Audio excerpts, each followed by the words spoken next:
കുടുംബങ്ങളിൽ വെളിപ്പെടുവാൻ സ്വർഗമിടയാക്കുമാറാകണം. അങ്ങനെ കർത്താവ് പ്രാർത്ഥന കേട്ട് അത്ഭുതങ്ങളെ ചെയ്തിരിക്കുകയാണ്. നമുക്ക് ഒരുമിച്ച് സ്തോത്രം ചെയ്യാം. ഹല്ലേലൂയ. സ്തോത്രം സ്തോത്രം സ്തോത്രം സ്തോത്രം. Hallelujah hallelujah hallelujah. ദൈവനാമത്തിന് മഹത്വം. Praise the Lord. നല്ല ആലോചനകളെ നമ്മൾ സങ്കീർത്തനത്തിലൂടെയും അതുപോലെ പ്രിയ ദൈവദാസനിലൂടെയും നമ്മൾ കേൾക്കുവാനായിട്ട് ഇടയായിത്തീർന്നു. തുടർന്ന് ഒരു ചെറിയ ചിന്ത പരിശുദ്ധാത്മാവ് ഭേദിച്ച ചിന്ത നിങ്ങളെ അറിയിച്ച് പ്രാർത്ഥിക്കുവാനായിട്ട് ഞാൻ കർത്താവിൽ ശരണപ്പെടുകയാണ്. ദൈവനാമത്തിന് മഹത്വം. അതിനാധാരമായിട്ട് തിരഞ്ഞെടുക്കപ്പെട്ടതായിരിക്കുന്ന വേദഭാഗം വെളിപ്പാട് പുസ്തകം 1-ാം അധ്യായം അതിൻ്റെ 3-ാമത്തേതായ തിരുവചന ഭാഗം ഒരാൾക്ക് പ്രാരംഭമായി വായിച്ച് കേൾപ്പിക്കാം. Praise the Lord.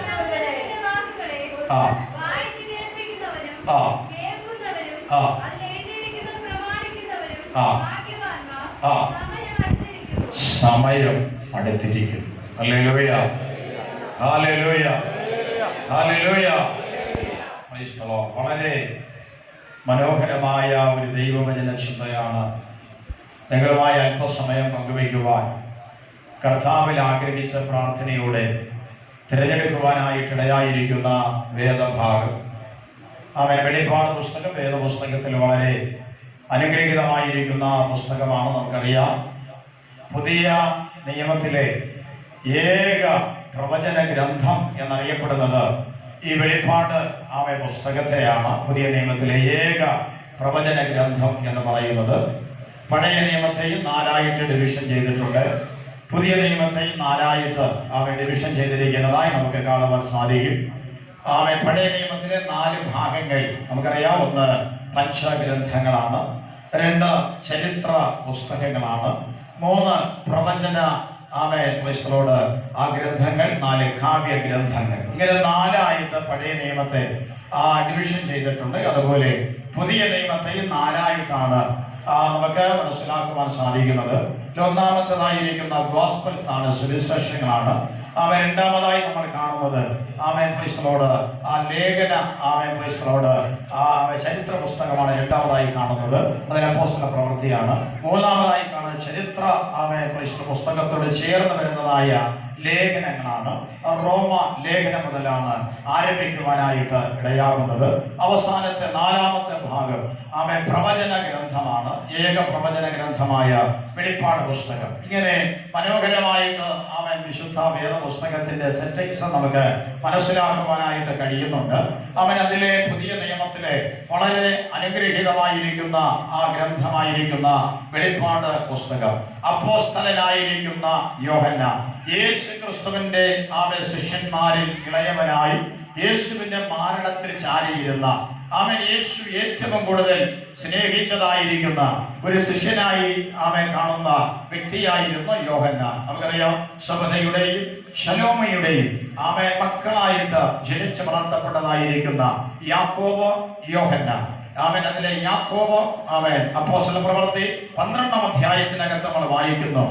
യാക്കോബിനെ വാൾ കൊണ്ട് കൊന്നുകളയുവാനായിട്ട് ഇടയായിത്തീർന്നു. അത് കഴിഞ്ഞാൽ അടുത്തതായി കാണുന്ന ഈ യോഹന്നാൻ യേശു ക്രിസ്തുവിന്റെ അപ്പോസ്തലന്മാരിൽ വെച്ച് ഏറ്റവും ഒടുവിൽ മരിക്കുന്നതായ ഒരു വ്യക്തിയും കൂടെയാണ് ഈ യോഹന്നാൻ എന്ന പ്രത്യേകത അദ്ദേഹത്തിന് കാണുവാൻ കഴിയും. മനോഹരമായ സുവിശേഷം അദ്ദേഹം ഒരിക്കൽ എഴുതുവാനായിട്ടിടയായി. അതിനെ യോഹന്നാന്റെ സുവിശേഷം എന്ന് പറയും. അത് കഴിഞ്ഞ ശേഷം 3 അനുഗ്രഹീതമായ ലേഖനങ്ങൾ അദ്ദേഹം എഴുതുവാനിടയായി.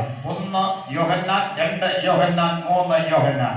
അത് കഴിഞ്ഞാൽ അദ്ദേഹം എഴുതുന്നതായ പുസ്തകമാണ് പത്മോസിൻ്റെതായിരിക്കുന്ന തീരത്തിൽ വെച്ച് പരിശുദ്ധാത്മാവിനാൽ പ്രേരിതനായി രേഖപ്പെടുത്തുന്ന മനോഹരമായ ഒരു പുസ്തകമാണ് വെളിപ്പാട് പുസ്തകം എന്ന് കാണുവാൻ കഴിയും. അദ്ദേഹത്തിന്റെ കഷ്ടതയുടേതായിരിക്കുന്ന തീച്ചുളയ്ക്കകത്ത് വീഴുന്ന ആ സമയത്ത് ദൈവം നൽകിയതായിരിക്കുന്ന മനോഹരമായ വെളിപ്പാടാണ് ഈ 22 അധ്യായങ്ങളായിട്ട് കാണുവാൻ തക്കവണ്ണം സാധിക്കുന്നത്. വെളിപ്പാട് പുസ്തകത്തെ കുറിച്ച് ഒരുപാട് പ്രത്യേകതകൾ നമുക്കുണ്ട്.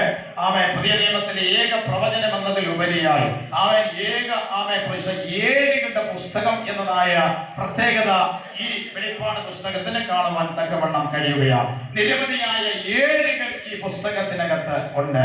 7 ഭാഗ്യവാന്മാർ, 7 സഭകൾ, 7 മുദ്രകൾ, 7 കാകളങ്ങൾ, അവൻ 7 പുതിയ സംഗതികൾ, അവൻ ഇങ്ങനെ പറയുന്ന 7 കാര്യങ്ങൾ വച്ചിങ്ങനെ അനുഗ്രഹമാക്കി അതിനെ സെറ്റിംഗ് ചെയ്യപ്പെട്ട് പരിശുദ്ധാത്മാവിന്റെ പ്രേരിതമായിട്ട് താന് ആത്മാവിനാൽ എഴുതപ്പെട്ടതായിരിക്കുന്ന പുസ്തകമായിട്ട് ഈ വെളിപ്പാടെന്ന ഗ്രന്ഥത്തെ നമുക്ക് അപഗ്രഥിച്ച് പഠിക്കുവാനായിട്ട് സാധിക്കും. പ്രത്യേകിച്ച് ഒരു വെളിപ്പാടാകണമെങ്കിൽ 3 കാലങ്ങൾ, ടെൻസുകൾ അതിന് ആവശ്യമാണ്.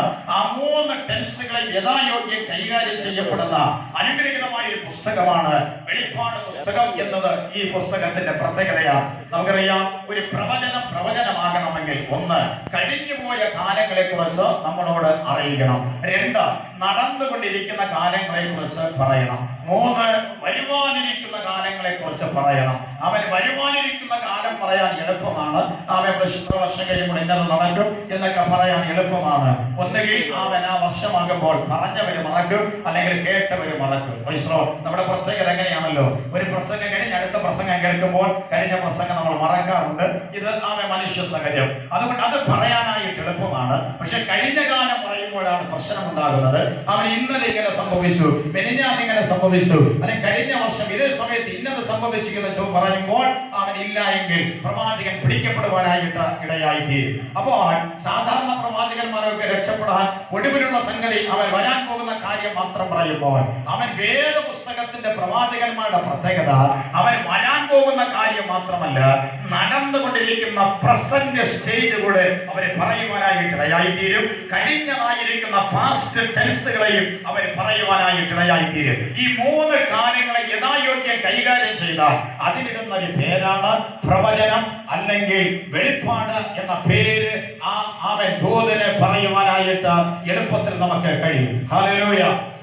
അപ്പോൾ ഇവിടെ അവൻ ബൈബിളിൽ പറയുന്ന എല്ലാ പ്രവാചകന്മാരും ഈ 3 കാലഘട്ടങ്ങളെ അവര് വളരെ വ്യക്തമായിട്ട് പ്രതിപാദനം ചെയ്യുവാനായിട്ട് ഇടയായിട്ടുണ്ട്. ഒരു വ്യക്തിയെ തൊടുമ്പോൾ അവൻ അവരുടെ പൂർവ്വകാല ചരിത്രത്തെ കുറിച്ച് പറയുവാനായിട്ട് ഇടയായിത്തീരും. 2 അവരുടെ നടന്നുകൊണ്ടിരിക്കുന്ന ഇപ്പോഴത്തെ അവരുടെ അവസ്ഥ എന്താണ്, അതിനെ കുറിച്ച് ആത്മാവിൽ അവർ പ്രവചിക്കുവാനായിട്ട് ഇടയാകും. 3 അവൻ വരുവാനിരിക്കുന്ന കാലഘട്ടങ്ങളെ കുറിച്ച് അവരെ പ്രവചിക്കുവാനായിട്ട് ഇടയായിത്തീരും. അങ്ങനെ 3 കാലങ്ങളെ യഥായോഗ്യം കൈകാര്യം ചെയ്യപ്പെട്ടിരിക്കുന്ന പ്രവചനങ്ങളാണ് വിശുദ്ധ വേദപുസ്തകത്തിൽ പഴയതും പുതിയതുമായി കാണുവാനായിട്ട് സാധിക്കുന്നത്. മാത്രമല്ല, പഴയതിലും പുതിയ നിയമത്തിലും പ്രവാചകന്മാരെ ആരും അന്ന് ഇഷ്ടപ്പെടാറായിട്ട് ഇല്ല എന്നത് ഒരു പ്രത്യേകതയാണ്. എന്നാൽ ഇന്നത്തെ പുതിയ നിയമ കാലഘട്ടത്തില് എല്ലാവർക്കും ഇഷ്ടം പ്രവചനം കേൾക്കാനാണ്. കാരണം കഴിഞ്ഞ കാലം പറയില്ല ഇന്നത്തെ പ്രവാചകന്മാർ. അതുകൊണ്ട് വരാൻ പോകുന്ന കാര്യമല്ലേ, അവൻ പക്ഷെ കേട്ടുകൊണ്ടിരിക്കുക, നന്നായിട്ടിരിക്കും, അവൻ അങ്ങനെ വരാൻ പോകുന്നു, ഇങ്ങനെ വരാൻ പോകുന്നു എന്നൊക്കെ പറയുമ്പോൾ അവൻ ക്രൈസ്തവർ എല്ലാവർക്കും നാളെ എന്താകുമെന്ന് കേൾക്കുവാൻ ആഗ്രഹമുള്ളത് കൊണ്ട് അവൻ ഇന്ന് പ്രവാചകന്മാർക്ക് വിലയുണ്ട്. യേശു ക്രിസ്തു അന്ന് പറഞ്ഞത് എങ്ങനെയാണ്, നിങ്ങൾ പ്രവാചകന്മാരെ കല്ലെറിഞ്ഞു എന്ന് യേശു പറയുവാനായിട്ട് കാര്യമുണ്ട്. പ്രവാചകന്മാരെ ആർക്കും ഇഷ്ടപ്പെടാറില്ല.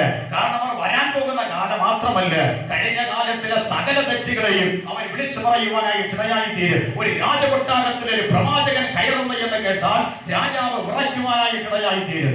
അവൻ രാജകൊട്ടാരത്തിനകത്ത് അല്ലെങ്കിൽ അവൻ രാജ്യത്തിലെ അവൻ ഉന്നതന്മാരുടെ അടുക്കൽ പ്രവാചകൻ വരുന്നു എന്ന് പറഞ്ഞാൽ അവൻ ഞെട്ടിപ്പോകുവാനായിട്ട് ഇടയാകുന്നതിന് കാരണം അവൻ അവരുടെ സൂക്ഷ്മമായിരിക്കുന്ന ആത്മവീക്ഷണത്തിനകത്ത് സകലതും ഉള്ളതുപോലെ അവർ പറയുവാനായിട്ട് ഇടയായിത്തീരുന്നു. അങ്ങനെ ഈ പ്രവാചകനായ യോഹന്നാന്റെ പ്രത്യേകത അവൻ 3 കാലങ്ങളെ അദ്ദേഹം പറയുകയാണ്. അതുകൊണ്ട് 1-ാമത്തെ അധ്യായത്തെ നീ കണ്ടതായ ഫാസ്റ്റ് ടെൻസ്, 2, 3 അധ്യായം ഇപ്പോഴുള്ളതായിരിക്കുന്ന പ്രസന്റ് ടെൻസ്, 4 മുതൽ 22 വരെയുള്ള അധ്യായത്തിനകത്ത് ഭാവിയിൽ മേലാൽ സംഭവിക്കുവാനിരിക്കുന്ന അവൻ ഫ്യൂച്ചറായിരിക്കുന്ന ടെൻസ്, ഇങ്ങനെ 3 കാര്യങ്ങളെ വളരെ കൈകാര്യം ചെയ്തുകൊണ്ട് പ്രവാചകൻ ആത്മാവിന്റെ ദൃഷ്ടിയാൽ വളരെ ശക്തമായിട്ട് ഈ പ്രവചന ഭാഗത്തിനകത്ത് വളരെ ശക്തമായിട്ട് താൻ രേഖപ്പെടുത്തപ്പെട്ടിരിക്കുകയാണ്. അതിലെ 1-ാമത്തെ അധ്യായം അതിലെ 3-ാമത്തെ വാക്യത്തിനകത്ത് പരിശുദ്ധാത്മാവ് വളരെ വ്യക്തമായി പറയുന്ന ചില സന്ദേശങ്ങളുണ്ട്.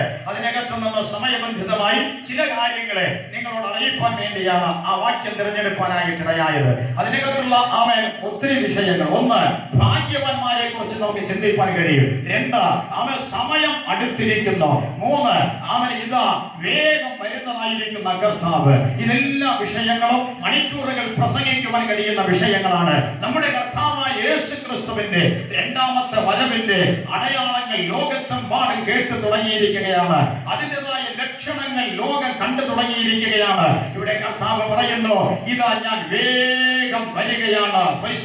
അവനവന്റെ പ്രവർത്തിക്ക് തക്കവണ്ണമുള്ളത് കൊടുപ്പാൻ എന്റെ കൈവശം ഉണ്ട് എന്ന് അരുളി ചെയ്തുകൊണ്ട് കർത്താവ് പ്രവാചകനായിരിക്കുന്നല്ലെങ്കിൽ യോഹന്നാനെ നോക്കി പത്മോസിൽ വെച്ച് കർത്താവ് അരുളി ചെയ്യുന്നതായി കാണുവാൻ തക്കവണ്ണം സാധിക്കുകയാണ്. അപ്പോൾ ഇവിടെ വായിക്കുന്ന ഈ ഭാഗത്തിനകത്ത് അവൻ ഒന്ന്, ഈ പ്രവചനത്തെ വായിച്ച് കേൾപ്പിക്കുന്നവന്, ഇതിലെ കൽപ്പനകൾ പ്രമാണിക്കുന്നവൻ ഭാഗ്യവാൻ എന്ന് കാണുവാൻ തക്കവണ്ണം സാധിക്കുകയാണ്.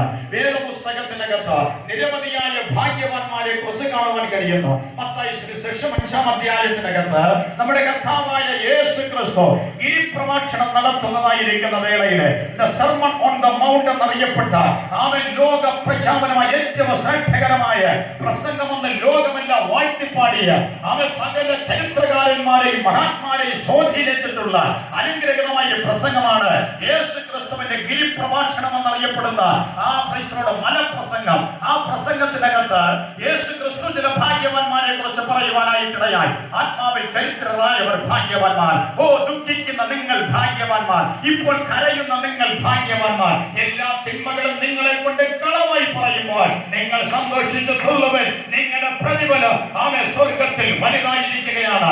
അങ്ങനെ പറഞ്ഞ് ഒത്തിരി ഭാഗ്യവാന്മാരെ നമ്മുടെ കർത്താവായ യേശു ക്രിസ്തുവിൻ രേഖപ്പെടുത്തുവാനായിട്ടിടയായി. അങ്ങനെ ഭാഗ്യവാന്മാരെ ലിസ്റ്റ് മാത്രം എടുത്ത് പഠിച്ചാൽ ദിവസങ്ങൾ പ്രസംഗിച്ചാൽ തീരാത്ത ഭാഗ്യവാന്മാരെ ബൈബിളിനകത്ത് കാണുവാനായി സാധിക്കുകയാണ്. എന്നാൽ വെളിപ്പാട് പുസ്തകം പഠിക്കുമ്പോൾ വെളിപ്പാട് പുസ്തകത്തിനകത്ത് മാത്രം 7 ഭാഗ്യവാന്മാരെ കുറിച്ച് രേഖപ്പെടുത്തിയിരിക്കുകയാണ്. ആരാണ് ദൈവസന്നിധിയിൽ ഭാഗ്യവാനായി തീരുവാനായിട്ട് കഴിയുന്നത്? ലോകത്തിന്റെ ദൃഷ്ടിയിൽ പലരെയും ലോകം ഭാഗ്യവാൻ എന്ന് പറയാറായിട്ടുണ്ട്. എന്നാൽ ദൈവത്തിന്റെ ദൃഷ്ടിയിൽ ആരാണ് ഭാഗ്യവാൻ? ഒന്നാമത്തെ ചിന്ത വായിച്ച വാക്യത്തിൽ തന്നെ കാണുവാൻ തക്കവണ്ണം സാധിക്കുന്നു. ഈ പ്രവചനങ്ങളെ വായിച്ച് കേൾപ്പിക്കുന്നവനും ഇതിലെ കൽപ്പനകളെ പ്രമാണിക്കുന്നവനും അവനാണ് ഭാഗ്യവാൻ എന്ന് രേഖപ്പെടുത്തിയിരിക്കുകയാണ്. അപ്പോൾ വിശുദ്ധ വേദപുസ്തകത്തിന്റെ പ്രത്യേകത, ഈ പുസ്തകം വായിക്കുന്നത് ഒരു ഭാഗ്യകരമായിരിക്കുന്ന അവസ്ഥയാണ്. അവൻ വായിക്കുവാൻ അറിഞ്ഞുകൂടാ എങ്കിൽ പോലും അറിയാവുന്ന ഏതെങ്കിലും ഒരു വ്യക്തി വായിച്ചാൽ അത് കേട്ടുകൊണ്ടിരിക്കുന്നത് കൂടെ അവൻ ജീവിതത്തിൽ ഭാഗ്യകരമായിരിക്കുന്ന ഒരു അവസ്ഥയാണ്. അങ്ങനെയാണെങ്കിൽ ഈ പുസ്തകം ബൈബിൾ കയ്യിലെടുക്കുന്ന അവൻ ഒരു വ്യക്തിയെ സംബന്ധിച്ചിടത്തോളം അത് എത്ര ഭാഗ്യകരമായി സ്വർഗം കാണുകയാണ്. ഹല്ലേലൂയ. അതുകൊണ്ടാണ് അവൻ ഈ പുസ്തകത്തെ ആരൊക്കെ ചുമന്നിട്ടുണ്ടോ അവരെയൊക്കെ അവൻ ഈ പുസ്തകം ചുമക്കുവാനായിട്ടിടയായിട്ടുണ്ട്. ഹല്ലേലൂയ. ഈ പുസ്തകത്തെ ആരെല്ലാം അവൻ കരത്തിലെന്ത് ബഹുമാനിച്ചിട്ടുണ്ടോ അവരെയൊക്കെ അവൻ ആ കുടുംബങ്ങളെയൊക്കെ അവൻ സ്വർഗം അനുഗ്രഹിക്കാനായിട്ടിടയായി. വായിപ്പാൻ അറിഞ്ഞുകൂടാ എങ്കിൽ പോലും ഈ പുസ്തകം ഏതെല്ലാം അവൻ വ്യക്തി ജീവിതത്തിനകത്ത് കുടുംബത്തിനകത്ത് വന്നിട്ടുണ്ടോ ആ കുടുംബങ്ങളെല്ലാം ദൈവത്താൽ അനുഗ്രഹം പ്രാപിക്കാനായിട്ടിടയായിട്ടുണ്ട്. ഹല്ലേലൂയ. അതുകൊണ്ട് ഇന്നൊരു പകൽക്കാലത്തിൽ അവൻ വളരെ ശക്തമായി പറയുവാൻ കഴിയും, അവൻ ഈ പുസ്തകത്തിന് അകത്തുള്ള ദൈവത്തിന്റെ വചനങ്ങളെ അവൻ വായിക്കുന്നത് പോലും അനുഗ്രഹമാണെങ്കിൽ ഈ പുസ്തകത്തിന്റെ വില എത്രമാത്രം ശ്രേഷ്ഠമായിരിക്കുന്നു എന്ന് ചിന്തിക്കണം. ഹല്ലേലൂയ. അതുകൊണ്ട് മത്തായി 5:18 അവിടെ ഇങ്ങനെ വായിക്കുന്നത്, ആകാശവും ഭൂമി ഒഴിഞ്ഞു പോയാൽ ദൈവത്തിന്റെ വചനത്തിന് മാറ്റമില്ല. ആമേൻ. ഡോക്ടറായിരിക്കുന്ന ലൂക്കോസ് 16:17 താൻ പറഞ്ഞത് ഇങ്ങനെയാണ്, ഈ പ്രപഞ്ചമെല്ലാം ഒഴിഞ്ഞു പോയാലും ദൈവത്തിന്റെ വചനത്തിന് വള്ളിക്കോ പുള്ളിക്കോ മാറ്റമില്ല എന്ന് പറയുവാനായി കാര്യം. 2 തിമോഥെയോസ് 3:16 അവിടെ ഇങ്ങനെ പറയുവാൻ കാര്യമായത്, സകല തിരുവെഴുത്തും ദൈവശ്വാസ്യമാണ് എന്ന് പറയുവാനായിട്ട് കാര്യമായിരിക്കുന്നത്. അപ്പോൾ ഈ വചനങ്ങളെല്ലാം ദൈവശ്വാസ്യമാകയാൽ അത് ദൈവത്താൽ എഴുതപ്പെട്ടിരിക്കുകയാൽ അവൻ ഈ ബൈബിൾ എടുത്ത് ആരെല്ലാം അവൻ വായിച്ചിട്ടുണ്ടോ അവരൊക്കെ അനുഗ്രഹം പ്രാപിക്കാനായിട്ടിടയായെങ്കിൽ അവൻ ഇന്ന് പകൽക്കാലത്തിൽ പറയട്ടെ, അവൻ ഈ വേദപുസ്തകം ആരെല്ലാം ഏന്തിയോ അവരെയൊക്കെ അനുഗ്രഹിക്കുന്ന അവൻ ഈ പുസ്തകം അവൻ ഉയർത്തുവാൻ കഴിയുന്നതാകയാൽ അവൻ ഈ പുസ്തകത്തെ ആരെല്ലാം വായിച്ചിട്ടുണ്ടോ അവരൊക്കെ അനുഗ്രഹം പ്രാപിക്കാനായിട്ടിടയാൽ. ഹല്ലേലൂയ. ഒന്നാമത്തെ ഭാഗ്യവാൻ അവൻ വേദപുസ്തകം വായിക്കുന്നത് ഒരു ഭാഗ്യകരമായിരിക്കുന്ന അവസ്ഥയാണ്. അപ്പോൾ ഈ പുസ്തകം വായിച്ചു കേൾക്കുന്നത് ഒരു ഭാഗ്യകരമായ അവസ്ഥയാണ്. അവൻ 7 ഭാഗ്യവാന്മാരെ കുറിച്ച് വെളിപ്പാട് പുസ്തകത്തിനകത്ത് പത്മോസിൽ കിടന്ന യോഹന്നാനോട് ദൈവത്തിന്റെ ആത്മാവ് പറയുവാനായിട്ടിടയായി. ആ യോഹന്നാനോട് പറഞ്ഞ, യോഹന്നാനെ എഴുതുക. അവൻ ഈ എഴുതപ്പെടുന്ന ഈ പ്രവചന ഭാഗം ആര് വായിക്കുമോ, ആരിതിനെ ധ്യാനിക്കുമോ, ആര് പുസ്തകത്തെ എടുക്കുമോ, ആര് പ്രസംഗങ്ങൾ കേൾക്കുമോ, അവരെല്ലാം ഭാഗ്യവാന്മാരായി തീരുകയാണ്. ലോകം ഭാഗ്യവാൻ എന്ന് പറയുന്നത് അവൻ ചിലപ്പോൾ ഭാഗ്യ ചിട്ടി അടിക്കുമ്പോഴാണ്, അവൻ ലോട്ടറി അടിക്കുമ്പോഴാണ്, അല്ലെങ്കിൽ ഐശ്വര്യങ്ങൾ നേടുമ്പോഴാണ് ലോകം ഭാഗ്യവാൻ എന്ന് പറയുന്നത്. അവരെ ബൈബിൾ പറയുന്നത് അവർ അരിഷ്ടന്മാരെന്നാണ് ബൈബിൾ പറയുന്നത്. പക്ഷെ ബൈബിൾ പറയുന്ന ഭാഗ്യമെന്ത്? അവൻ തിരുവചനത്തെ വായിക്കുവാൻ കിട്ടുന്നതാണ് ഭാഗ്യം. ഹല്ലേലൂയ. അങ്ങനെയാണെങ്കിൽ അവൻ ഇന്ന് പകൽക്കാല് ഒരു വാക്യം വായിക്കുവാൻ പറയുമ്പോൾ തന്നെ അവൻ ശക്തിയോടെ വായിക്കുവാൻ അറിഞ്ഞുകൂടാ എങ്കിൽ പോലും അവൻ കൂട്ടിയൊക്കെ എങ്കിലും അത് വായിക്കുന്നത് അവൻ സ്വർഗം കേൾക്കുമ്പോൾ അവൻ സ്വർഗം പറയുകയാണ്, അവർ എത്ര ഭാഗ്യമുള്ളവരാണ്, അവർ എത്ര മനോഹരമായിരിക്കുകയാണ്. ഹല്ലേലൂയ. അപ്പോൾ ഇത് വായിക്കുന്നത് ഭാഗ്യമാണ്, അവനിത് അനുസരിക്കുന്നത് ഭാഗ്യമാണ്, അത് വായിച്ച് കേട്ടുകൊണ്ടേ ഇരിക്കുന്നത് അതൊരു ഭാഗ്യകരമായിരിക്കുന്ന അവസ്ഥയാണ്. ഇതുവരെയും ആ ഭാഗ്യം നമ്മുടെ ജീവിതത്തിനകത്ത് പ്രാപിപ്പാൻ കഴിഞ്ഞിട്ടില്ല എങ്കിൽ അവൻ നമ്മുടെ ജീവിതത്തിനകത്ത് ദൈവവചനത്തിന് പ്രാധാന്യം കൊടുത്ത് ദൈവവചന വായനയ്ക്ക് ഇമ്പോർട്ടൻസ് കൊടുക്കുന്ന ഏതൊരു കുടുംബമുണ്ടോ, ഏതൊരു വ്യക്തിയുണ്ടോ, അവൻ അനുഗ്രഹിക്കപ്പെടും, അവൻ ഭാഗ്യവാനായി തീരുവാനിടയായി തീരും. ഹല്ലേലൂയ. അപ്പോൾ അവൻ ഈ പുസ്തകം വായിക്കുന്നതും വായിച്ച് കേൾക്കുന്നതും അതിലെ കൽപ്പനകളും പ്രമാണിക്കുന്നവൻ ഭാഗ്യവാൻ എന്ന് എഴുതിയിരിക്കുന്നു. 16-ാം അധ്യായം അതിന്റെ 15-ാമത്തെ വാക്യത്തിൽ വരുമ്പോൾ അവിടെ അവൻ ഭാഗ്യവാനെ കുറിച്ച് തിരുവചനം പറയുകയാണ്. 16-ന്റെ 15-ാമത്തെ വാക്യം. ഞാൻ കള്ളനെ പോലെ വരും.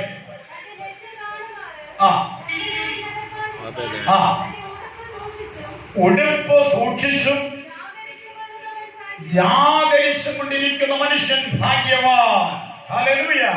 രണ്ടാമതായി തിരുവചനം പറയുന്നു, ഒന്ന്, അവൻ ഈ പുസ്തകം വായിക്കുന്നത് ഭാഗ്യം, പ്രസംഗം കേൾക്കുന്നത് ഭാഗ്യം, അവൻ ദൈവത്തെ അനുസരിക്കുന്ന കൽപ്പനകളെ പ്രമാണിക്കുന്നത് ഭാഗ്യം എന്നെഴുതിയ അവൻ കർത്താവ് അടുത്തതായി പറയുന്നത് ഇങ്ങനെയാണ്, അവൻ ഞാനിതാ വേഗം വരികയാണ്, അവനവന്റെ ഉടുപ്പ് സൂക്ഷിച്ചും അതിനായി ജാഗരിച്ചും ഇരിക്കുന്നവൻ അവൻ ഭാഗ്യവാൻ.